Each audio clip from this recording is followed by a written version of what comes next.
அவங்க பேசுறத கேட்டாலே எனக்கு வயரெல்லாம் கலங்குற நிலைமையில அங்க நின்றுட்டு இருந்தேன் தவிர என்னால பேசக்கூட முடியல, அவங்களுக்கு ஆறுதல் சொல்ல முடியல.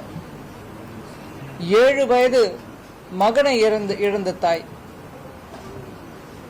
மனைவியை இழந்த ஒரு 60 வயசு இருக்கக்கூடிய ஒரு பெரியவர்,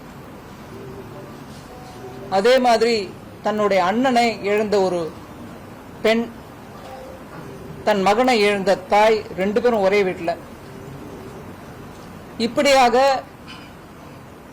ஏழை குடும்பங்கள், பெருவாரியாக எல்லாருமே ஏழை குடும்பத்தை சேர்ந்தவங்க.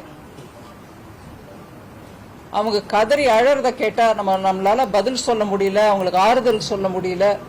அவங்க கையை பிடிச்சிட்டு அமைதியா அவங்க சொல்றத, அந்த பதற்றத்தோட அவங்க சொல்றதுதான் கேட்க வேண்டியது நிலைமை. ஆனாலும் பிரதமர் ஐயா சொன்ன விஷயத்த அவங்களுக்கு கன்வே பண்ணிட்டு அங்கிருந்து வெளியே வர வேண்டிய நிலைமை ஒவ்வொரு வீட்லயும் எனக்கு அந்த அனுபவம் தான் ஆச்சு.